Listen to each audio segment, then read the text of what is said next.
subscribe my channel and bell icon.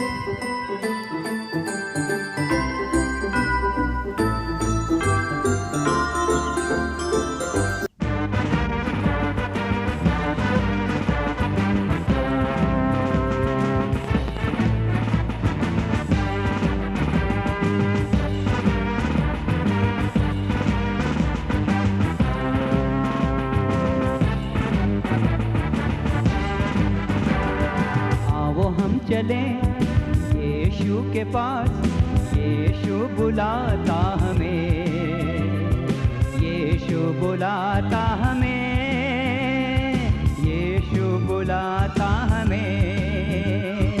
आओ हम चलें यीशु के पास, यीशु बुलाता हमें, यीशु बुलाता हमें, यीशु बुलाता हमें।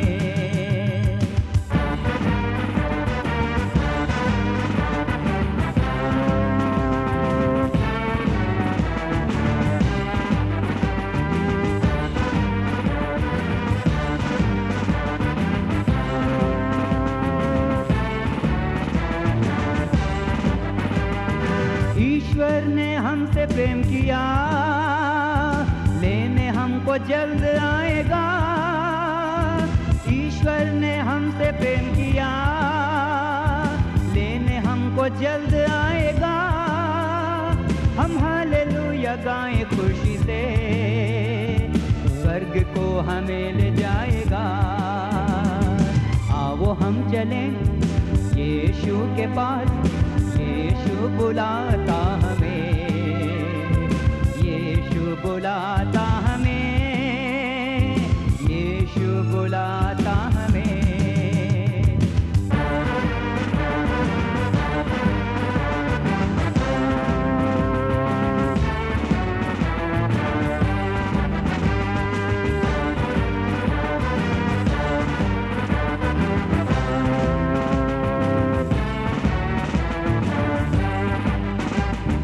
हम हैं चिराग यीशु के, रोशन करेंगे जहां। हम हैं चिराग यीशु के, रोशन करेंगे जहां। वर्द ऐसा तू है पिता, कर सके प्रकाश हर जगह।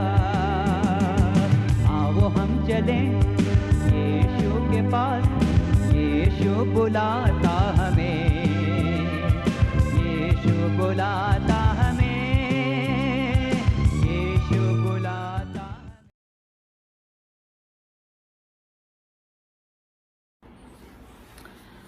શાલોમ, good morning, praise the Lord. સુંદર સવારને માટે ઈશ્વરનો આભાર માનીએ છીએ અને આ દિવસો દરમિયાન આપણે પ્રભુના વચનો, રોમિયોને પત્ર અને તેના 8મા અને 9મા અધ્યાયનો અભ્યાસ કરી રહ્યા છે. અને ગઈકાલે આપણે રોમી 9:1 થી 13 કલમો આપણે અભ્યાસ કર્યો હતો અને તેમાં ઇઝરાયલ પ્રજાના હકમાં ઈશ્વર જે 8 બાબતો કરે છે તે આપણે જોઈ હતી. અને આજે આપણે રોમી 9:14 થી 29મી કલમ, આપણે કલમ વાઇઝ નથી જોવાના, પરંતુ એનું હાર્દ સમજવાના છે. કારણ કે કલમો બધી જે પેસેજ આપવામાં આવ્યા છે દરેક કલમો ઉપર એક એક સંદેશા થાય એમ છે, પણ આપણે કલમ વાઇઝ જોઈશું તો બહુ સમય જશે ને, એટલે આપણે એનું હાર્દ જોવાના છે. અને તેથી આજનો જે વિષય છે તો છે શું દેવને ત્યાં અન્યાય છે? Is there unrighteousness with God? અને જો આ કલમો તમે વાંચો તો પ્રથમ દ્રષ્ટિએ તમને એવું લાગે કે જગતમાં જેટલા પણ ભલા કે ભૂંડા લોકો છે અને તેમાંથી ઈશ્વરે કેટલાકને ભલા બનાવ્યા અને કેટલાકને ભૂંડા બનાવ્યા. આ લોકોમાં જે ભલાઈ કે ભૂંડાઈ છે તેમાં તેમના કોઈ સારાપણાને લીધે કે તેમની કોઈ ભૂંડાઈને લીધે નહીં, પણ જાણે કે ઈશ્વરે જ એમને સારા બનવું કે ભૂંડા બનવું એ ઠરાવી આપ્યું હોય એવું આ પેસેજ વાંચતા આપણને લાગે. રોમી 9:14 થી 29માં જાણે પ્રીડેસ્ટાઇન બધું ઈશ્વરે નક્કી કરી રાખ્યું એ પ્રમાણે લાગે. એ જ પ્રમાણે જાણે કે તારણ પામવું કોઈકની માટે કે નાશમાં જવું, કે કોઈક આ વ્યક્તિ તારણ પામશે અને આ વ્યક્તિ નાશમાં જશે, એવું જાણે કે ઈશ્વરે એની માટે પૂર્વ નિર્માણ કરી રાખ્યું હોય અને આપણે તો જાણે કઠપુતલી હોય એ રીતનું અહીં આગળ આપણને જોવા મળે છે. એવું પિક્ચર ઊભું થાય છે, એવું દ્રશ્ય અહીં આગળ ઊભું થાય છે. પરંતુ શું એ સાચું હોઈ શકે? શું દેવ પહેલાથી જ એવું નક્કી કરી રાખે કે આ વ્યક્તિ ભૂંડી બનશે કે આ વ્યક્તિ ભલી બનશે? એવું બની શકે કે દેવ પહેલાથી જ નક્કી કરી રાખ્યું હોય કે આ વ્યક્તિએ તારણ પામવાનું અને આ વ્યક્તિએ નાશમાં જવાનું. આવું શું હોઈ શકે? અને તેથી પાઉલ અહીંયા 14મી કલમમાં પહેલો સવાલ પૂછે છે. શું સવાલ પૂછે છે? કે છે કે તો આપણે શું અનુમાન કરીએ? શું દેવને ત્યાં અન્યાય છે? એનો બીજો અર્થ એવો થયો કે શું દેવ અન્યાયી છે? પાઉલ આગળ એવું કહે છે કે ના, એમ ના થાવ. It's not possible. પાઉલ કહે છે એવું કદી પણ બની શકે નહીં. એ અશક્ય છે, શક્ય જ નથી. It's not possible. ઈશ્વર તો ન્યાયી છે અને તે કદી પણ અન્યાય હોઈ શકે નહીં. આ વાલાઓ આપણે મગજમાં હંમેશા રાખવાનું કે ઈશ્વર એ કદી પણ અન્યાયી હોઈ શકે નહીં. એ ન્યાયી ઈશ્વર છે. અને જો ઈશ્વર એક સેકન્ડને માટે પણ અન્યાયી થાય તો પછી એ ઈશ્વર કહેવાય નહીં. કારણ કે ન્યાયપણું એ તો ઈશ્વરીપણાનું સચોટ માપદંડ છે. It's a parameter. જો કોઈ ઈશ્વર કોઈ રીતે આપણે જગતની અંદર કહેવાતા કરોડો દેવી દેવતાઓ છે, બરાબર, તો એવા કેટલાક માપદંડ છે. એ માપદંડથી પવિત્રતા છે, ન્યાયપણું છે, આ બધા માપદંડ છે. એ વિષય અલગ છે, આપણે એમાં જતા નથી. પણ ન્યાયપણું એ ઈશ્વરનું મોટામાં મોટું માપદંડ છે. જો કોઈ પણ વ્યક્તિ એટલે કે કોઈ પણ ઈશ્વર, કહેવાતો ઈશ્વર અન્યાય કૃત્ય કરે, બરાબર, કે એવું આપણે વાંચવામાં આવે કે દંતકથામાં કે ક્યાં કે આણે આવું અન્યાય કૃત્ય કર્યું અને પછી એને લીલા તરીકે કે આ તો ઈશ્વરની લીલા કહેવાય. નો, એવી કોઈ લીલા પીલા ના હોય, બરાબર. ઈશ્વર કદી પણ એક સેકન્ડ માટે પણ મજાકમાં પણ એ કદી પણ અન્યાય કૃત્ય કરી શકે નહીં.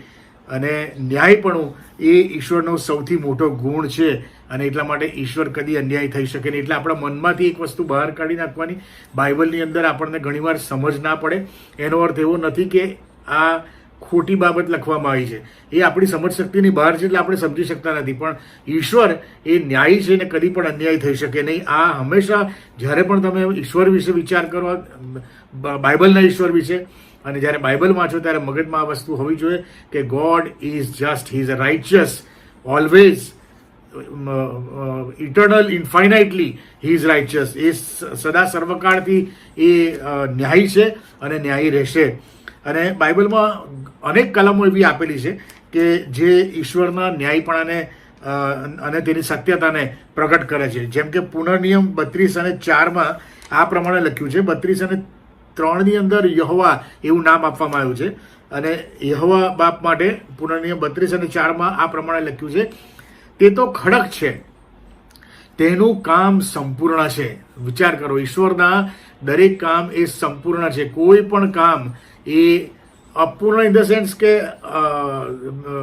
અધૂરું એવું નહીં, પણ એના કામ પૂર્ણ, સત્યતાથી પૂર્ણ, ન્યાયથી પૂર્ણ, એકદમ આપણે કહીએ ને કે આનું કામ ચોક્કસ હોય એમ, એ રીતે ઈશ્વરના કામ સંપૂર્ણ છે, ચોક્કસ છે. અને કે છે કેમ કે તેના સર્વ માર્ગો ન્યાયરૂપ છે. આ વાક્ય જુઓ, યહોવા બાપ, પવિત્ર આત્મા દેવ, પ્રભુ ઈસુ ખ્રિસ્ત એક ઈશ્વર, એના કહે છે કે સર્વ માર્ગો એ ન્યાયરૂપ છે. એ કદી અન્યાયરૂપ હોઈ શકે નહીં. એટલે કે સૃષ્ટિનું સર્જન હોય કે માણસનું સર્જન હોય કે માણસના સ્વભાવની વાત હોય કે એવું લાગે કે ઈશ્વરે આવું બનાવ્યું છે, આ ખોટું કેમ કર્યું, કે નો, બાઇબલ સ્પષ્ટપણે કહે છે કે એના સર્વ માર્ગો ન્યાયરૂપ છે. વિશ્વાસુ તથા સત્યદેવ, આ ઈશ્વર માટે શબ્દ વાપરવામાં આવે છે. તે ન્યાયી તથા ખરો છે. આ કલમ લખેલી છે. તે તો ખડક છે, તેનું કામ સંપૂર્ણ છે, કેમ કે તેના સર્વ માર્ગો ન્યાયરૂપ છે. વિશ્વાસુ તથા સત્યદેવ, તે ન્યાયી તથા ખરો છે. આ ઈશ્વર માટે લખવામાં આવ્યું છે. અને જો એક બાજુ ઈશ્વર માટે આવી બાઇબલની અંદર વાતો લખવામાં આવી હોય, આવી કલમો લખવામાં આવી હોય, અને બીજી બાજુ આપણે એવું વિચારીએ, ઇન્ટરપ્રિટેશન આપણને સમજ ના પડે એટલા માટે કે આ તો બધું પ્રીડેસ્ટાઇન છે, ઈશ્વરે બધાને, કોઈને ભૂંડાને કોઈને સારા બનાવ્યા છે, કોઈને તારણ પામવાનું અને નક્કી કરી દીધું અને નહીં કરી દેવાનું, તો આપણે બાઇબલને જુઠ્ઠું ઠેરવીએ છીએ. કારણ કે બાઇબલ પ્રભુના વચન માટે બાઇબલમાં લખવામાં આવ્યું છે. એક તો પ્રભુ ઈસુ ખ્રિસ્ત માટે લખવામાં આવ્યું છે કે તે સત્ય છે, ઈસુ એ સત્ય છે, આઈ એમ ધ ટ્રુથ, એવું પ્રભુ ઈસુ ખ્રિસ્તે કહ્યું છે. અને પ્રભુ ઈસુ ખ્રિસ્તે પોતે જ એવું કહ્યું છે કે તારું વચન સત્ય છે. આ બાઇબલ જે છે પ્રભુનું વચન એ સત્ય છે અને કહે છે કે આકાશ તથા પૃથ્વી જતા રહેશે પણ તારું વચન જશે નહીં. અને જ્યારે એવું શું કહેવાય અનંતકાળ રહેનારું આ વચન હોય એમાં કદી ખોટી વાતો લખી ના હોય, એમાં કદી કોન્ટ્રાડિક્શન ના હોય, એમાં કદી એવી બાબતો ના હોય કે જે આપણે ઈશ્વરને અન્યાય ઠેરવી શકીએ, કે ઈશ્વરની સત્યતા ઉપર શક કરી શકીએ, એના ન્યાયપણા ઉપર આપણે શક કરીએ. એ કદી પણ બની શકે નહીં. ન્યાયપણું એ તો ઈશ્વરનો સ્વભાવ છે. ઈશ્વર કદી પણ કોઈને પણ ભૂંડો કે દુષ્ટ વ્યક્તિ તરીકે ઉત્પન્ન કરતો નથી, પરંતુ માણસ એ પોતાની સ્વેચ્છાથી દુષ્ટતા પસંદ કરે છે એના જીવનની અંદર.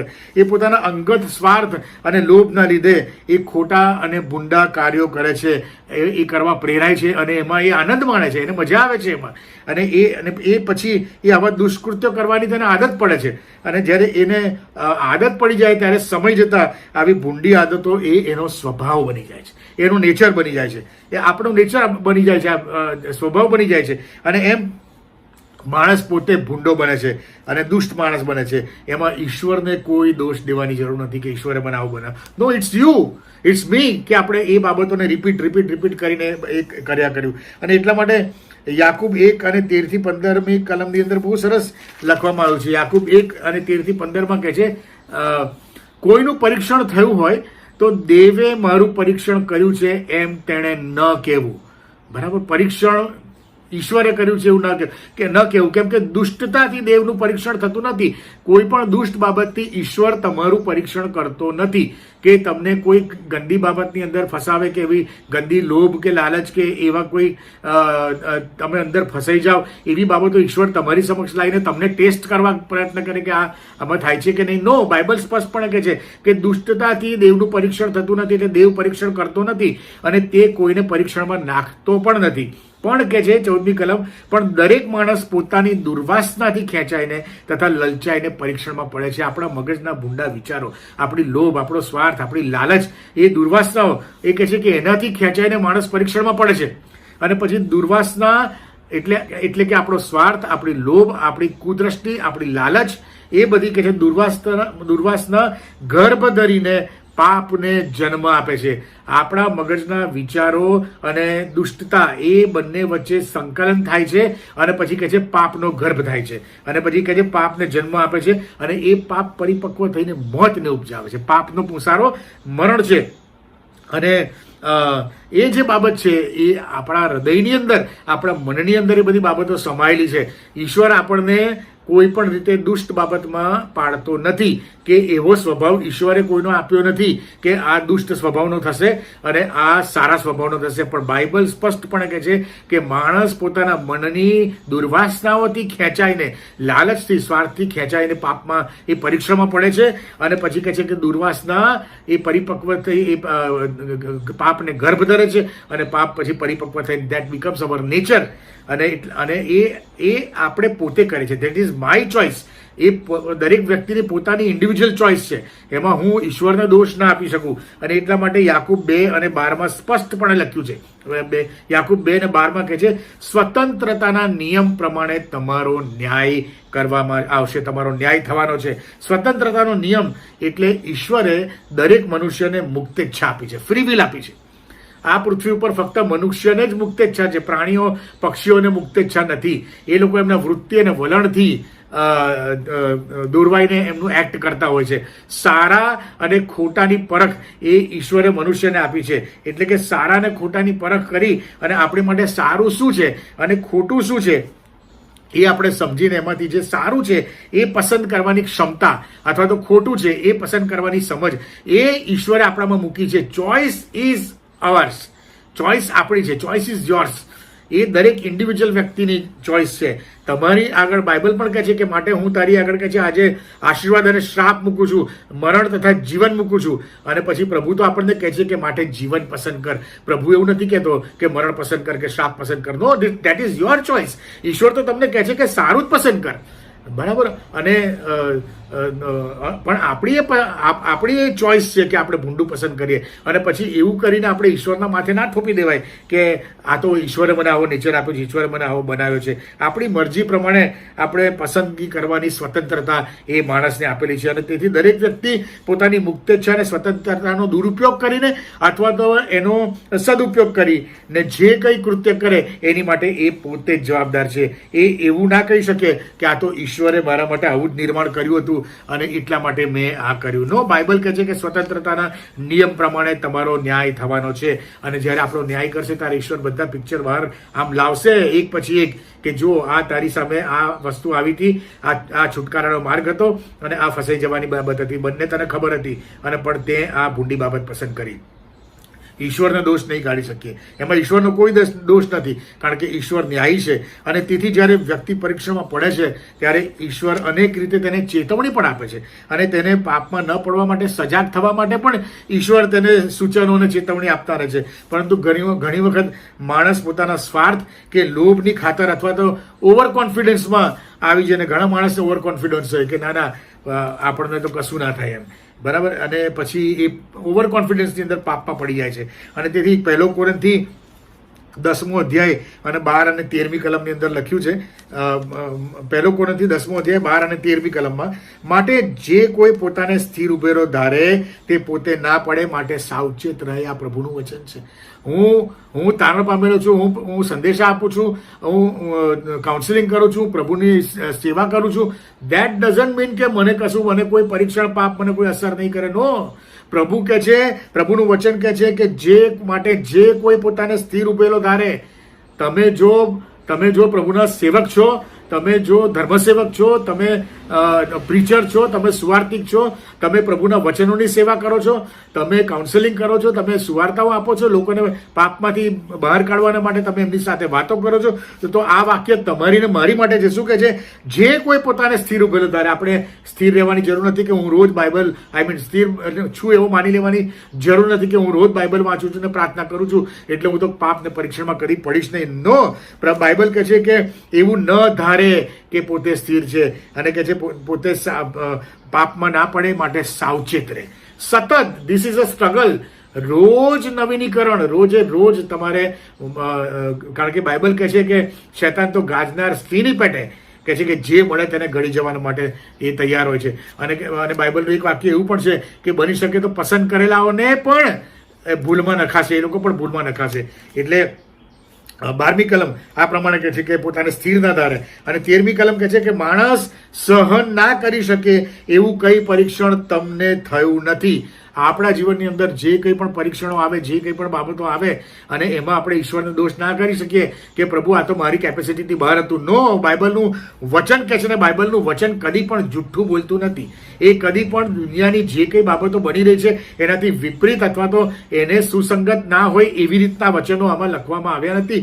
જે આમાં છે એ તમને ને મને સચોટ લાગુ પડે એ રીતે લખવામાં આવે છે. અને એટલા માટે શું કહે છે? માણસ સહન ના કરી શકે એવું કઈ પરીક્ષણ તમને હજુ થયું નથી. વળી દેવ વિશ્વાસુ છે અને તે તમારી શક્તિ ઉપરાંત પરીક્ષણ તમારા પર આવવા દેશે નહીં. એનો અર્થ એવો નથી કે પ્રભુ પરીક્ષણ લાવે છે. ના, તમે પોતે તમારી ભૂંડાઈ અને તમારી દુષ્ટતા અને તમારા દુર્વાસનાથી ખેંચાઈને જ્યારે પાપમાં પડો છો ત્યારે ઈશ્વર તમને ચેતવે છે કે આ તારી કેપેસિટીની બહારની વાત છે, આમાં તું ના પડીશ, આમાં તું ના. ઈશ્વર આપણને ચેતવણી આપે છે, એ આપણને સજાગ કરવા પ્રયત્ન કરે છે. પરીક્ષણ આપણામાં ના આવે માટે ઈશ્વર બહુ પ્રયત્ન કરે છે અને એટલે કહે છે કે તમારી શક્તિ ઉપરાંત પરીક્ષણ તમારા પર તે આવવા દેશે નહીં, પણ તમે તે સહન કરી શકો.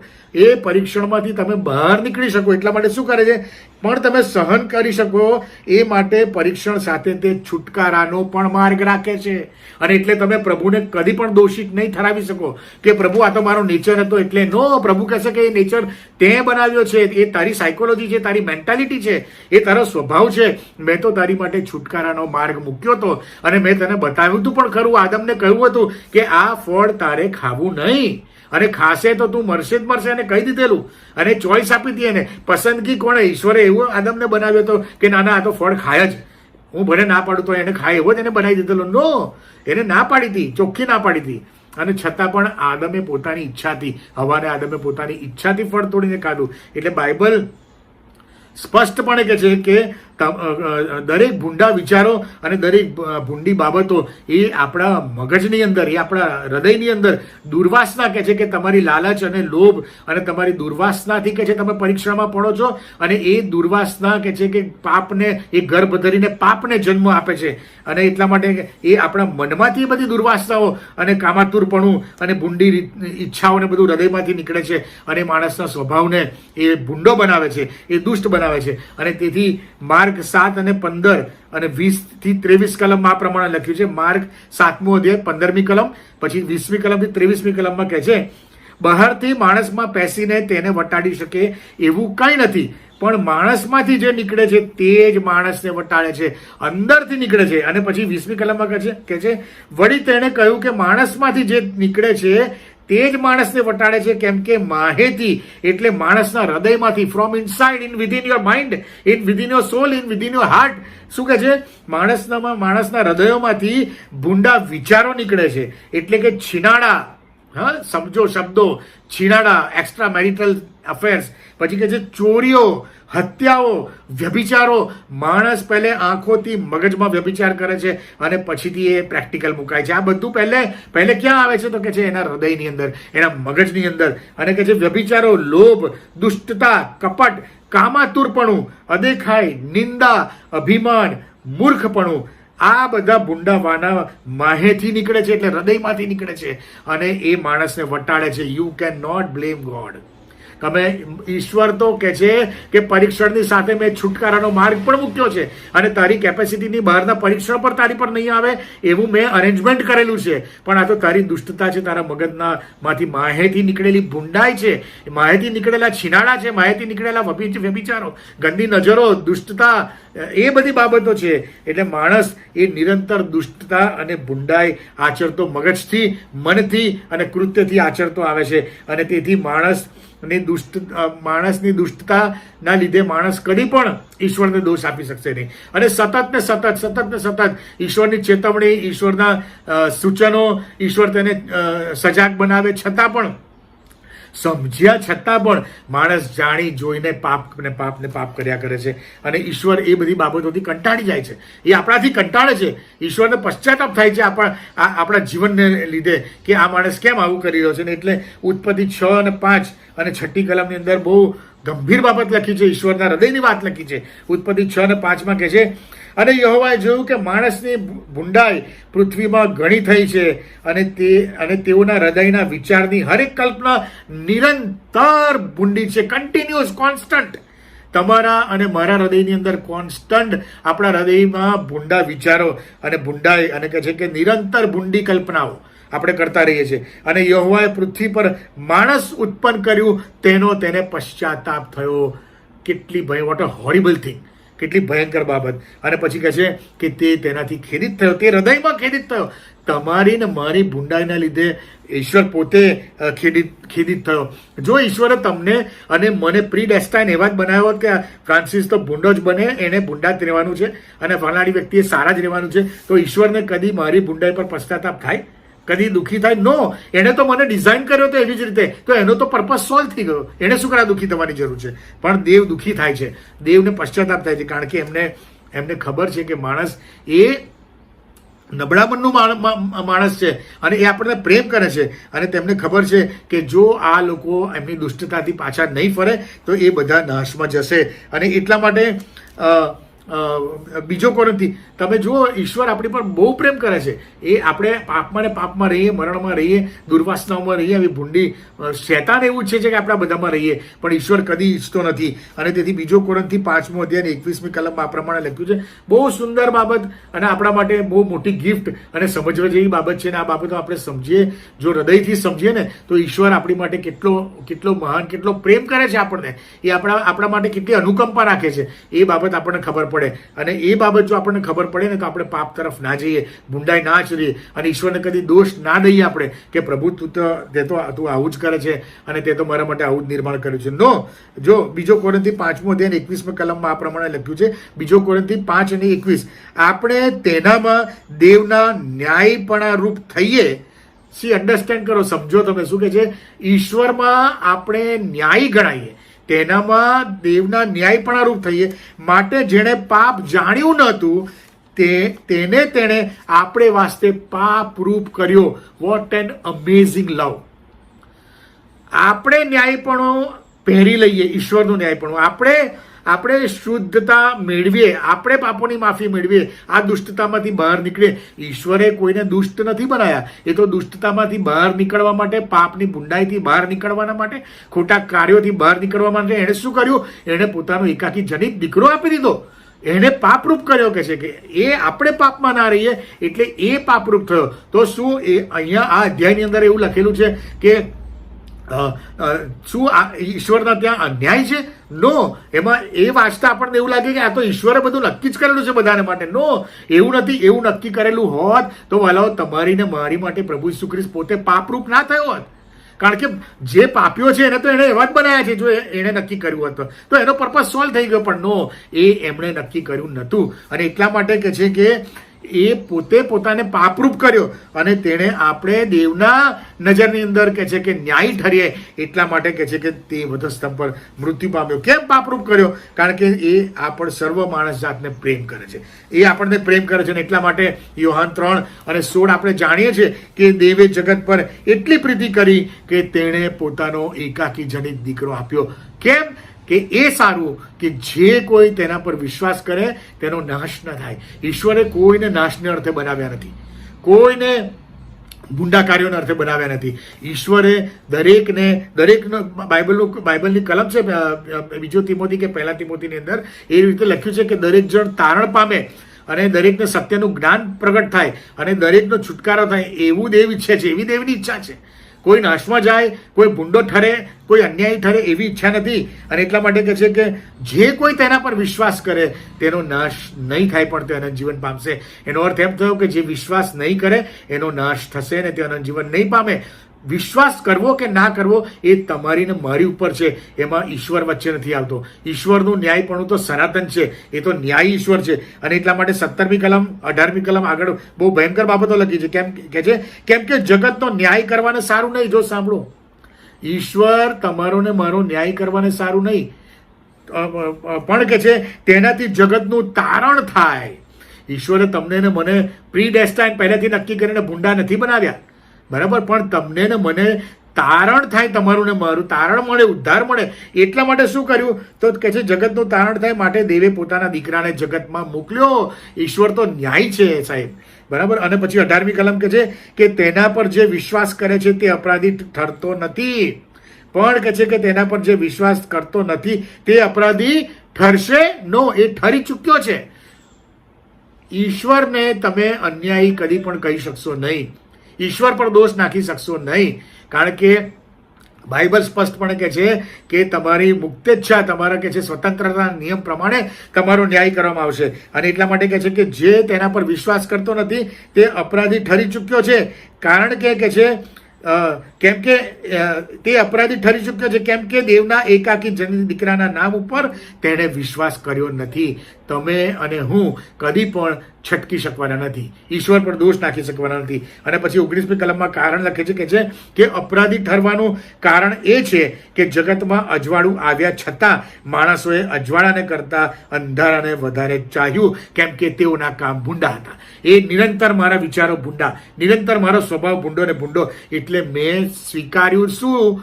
ભૂંડાઈ સ્વીકારી. પ્રભુ કહે છે કે પરીક્ષણની સાથે છુટકારાનો માર્ગ પણ છે. તને બતાવી દીધું છે કે સારું શું છે, ખોટું શું છે. પણ કેમ કે મારા કામ ભૂંડા હતા એટલે મેં અંધારાને ચાહ્યું, અજવાળાને નહીં. અને પછી કહે છે કેમ કે જે કોઈ ભૂંડું કરે છે તે અજવાળાનો દ્વેષ કરે છે અને તે પોતાના કામ ન વખોડાય માટે અજવાળા પાસે આવતો નથી.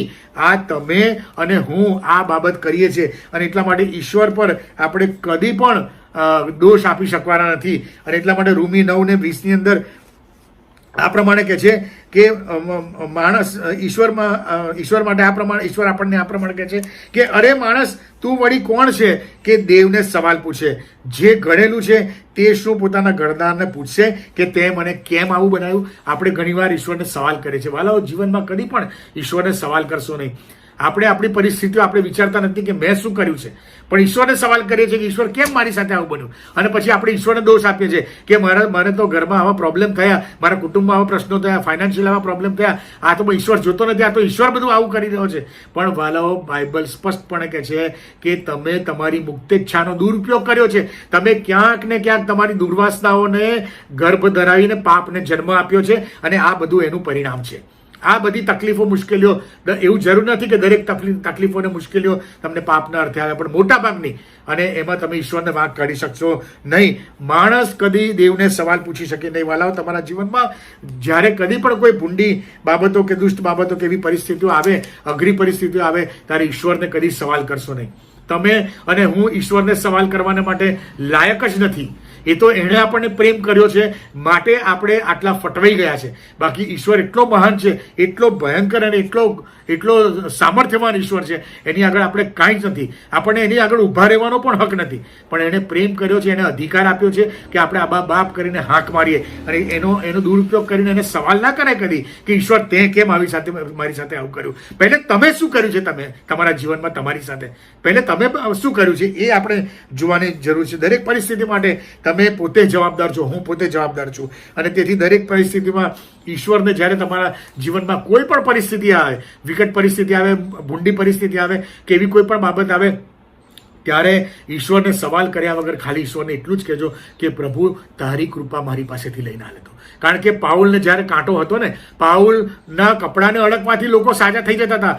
હજારો લોકોને પાઉલ સાજો કરતો હતો, પણ એની બીમારી જતી નથી. ત્યારે ઈશ્વર એને શું કીધું ખબર છે? તારે વાસ્તે મારી કૃપા બસ છે. જીવનમાં ગમે તે તકલીફ આવે, મુશ્કેલીઓ આવે, પરિસ્થિતિઓ ભૂંડી થાય, ગમે તે થાય, પણ ઈશ્વરને તમે ઈશ્વરને સવાલ ના પૂછશો કે પ્રભુ કેમ આવું. ખાલી ઈશ્વરને એટલું કહેજો કે પ્રભુ, તારી કૃપા મારી પાસેથી લઈ લેતો નહીં. અને જ્યારે ઈશ્વરની કૃપા તમારી પાસે હશે, ત્યારે એકંદરે સગળું હિતકારક નીવડશે, કોઈ પ્રોબ્લેમ નહીં આવવાનો. અને એટલા માટે જીવનમાં એક સમય એક બાબત હવે એવી નક્કી કરી નાખો જીવનની અંદર કે હું કોઈ પણ પરિસ્થિતિને માટે, મારી કોઈ પણ જીવનની સિચ્યુએશનને માટે, મારા કોઈ પણ જીવનના કોઈ પણ સંજોગોને માટે હું ઈશ્વરને કદી દોષિત ઠરાવીશ નહીં. કેમ? કારણ કે ઈશ્વર ન્યાયી છે, તે ખરો છે, તેના દરેક કામ સંપૂર્ણ છે, તે સત્ય ઈશ્વર છે. અને સત્યતા અને ન્યાયપણું એ એનું ઘરેણું છે, એ એનું એસેન્શિયલ, એનો પાવર છે, એ એનું પેરામીટર છે, એનો માપદંડ છે. અને એટલા માટે ઈશ્વરને કદી સવાલ કરવો નહીં. પ્રભુ આ સમજવાને માટે તમને અને મને સહાયને મદદ કરે. હું ક્યાં છું, મેં શું કર્યું છે, મારા લીધે આ બધી વસ્તુ થઈ છે, મારા દુષ્કર્મોને લીધે, મારી દુર્વાસના લીધે. અને પ્રભુની આગળ બધી બાબતો નમ્રતાથી ખુલ્લી કરો.